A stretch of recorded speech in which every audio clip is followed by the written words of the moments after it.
Welcome to Whispers of Time. In today's video, we would be talking about the most diverse country in the world and why it is ranked the most diverse country amongst a few others.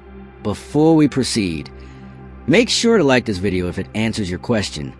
Hit the subscribe button and turn on post notifications for more videos like this. Now, let's dive into today's video.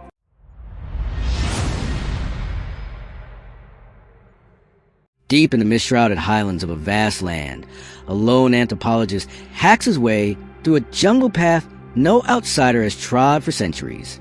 After a grueling 2-week trek, he stumbles into a village of 200 people and hears 45 distinct languages. He weeps, not from joy, but from the overwhelming weight of human fragmentation. This is a country where, on average, every 11 square kilometers hosts his own tongue, over 840 in total, and where crossing a single river can mean stepping into a completely different world. Today, we're going to uncover the untold story of the most diverse country in the world and the wild, chaotic, beautiful truth behind it. Welcome to Papua New Guinea, just north of Australia, mostly ignored by the world but holding a cultural jackpot. Papua New Guinea is home to over 850 distinct languages, more than 12% of all the world's languages in one place. That's not dialects. That's full-blown, mutually unintelligible languages, many of which are spoken by fewer than 1,000 people. Here, you can walk 5 kilometers and enter a completely different civilization. Different gods, different dress, different myths, different taboos. The terrain is so rugged, the forest so impenetrable, that tribes have lived isolated for centuries, even millennia, without ever meeting their neighbors. When the first Western explorers landed here in the 1930s, they expected a wild jungle. What they found were vast, organized highland societies that had never been colonized because nobody knew they existed. But diversity isn't just about language. Imagine growing up speaking one language at home, learning another for trade with the next village, and using yet another in school. That's the reality for most children here. Culturally, Papua New Guinea is a galaxy. Warrior tribes still practice ritual scarification. Coastal clans are master sailors who navigate by stars and tides. Some use massive bird feathers and body paint to communicate social rank in ceremonies that date back thousands of years. There's no unifying religion. Christianity is dominant today, but it's mixed with deeply entrenched animist beliefs. Spirits, ancestor worship, and nature gods are still very real in people's daily lives. When scientists studied Papuan genetics, they found something shocking. Many of them carried Denisovan DNA, an ancient human species that interbred with Homo sapiens tens of thousands of years ago. That DNA doesn't show up in Africans or even most Europeans, only in Melanesians and Aboriginal Australians. Papua New Guinea isn't just culturally diverse. It's biologically and historically diverse in a way the world still doesn't fully understand. But diversity is a double-edged sword.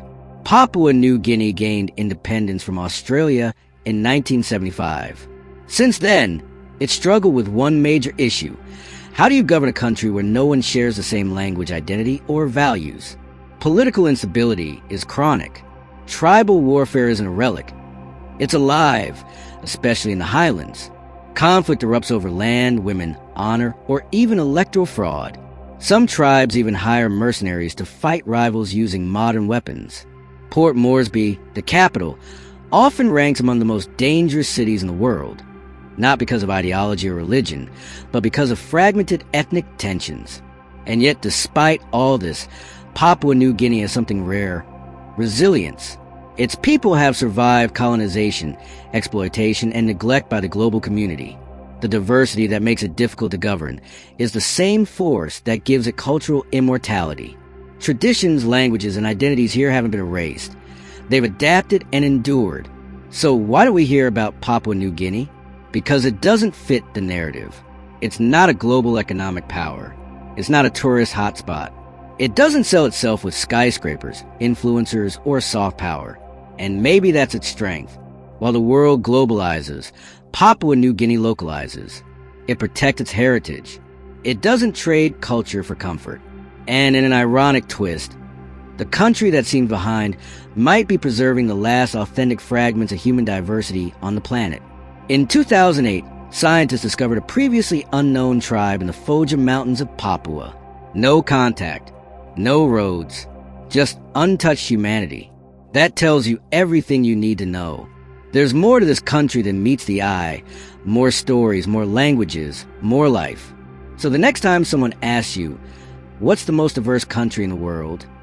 Don't say the US or India or Brazil. Say Papua New Guinea. Because diversity isn't about population size. It's about how many worlds can exist within one border. And in Papua New Guinea, the answer is hundreds. This country is not just diverse. It's alive. And maybe, just maybe, it holds the key to understanding how different people can still find a way to exist side by side. If you found this story fascinating, don't let it stop here. Subscribe for more untold global stories just like this one. Comment below, what surprised you most about Papua New Guinea? And if you didn't earlier, do it now. Ensure to like this video to help us bring more forgotten cultures to light. And if you want a deeper dive into countries you've never heard of, check out our YouTube channel on lost civilizations and hidden nations. Until next time, stay curious. The world is more diverse than you think.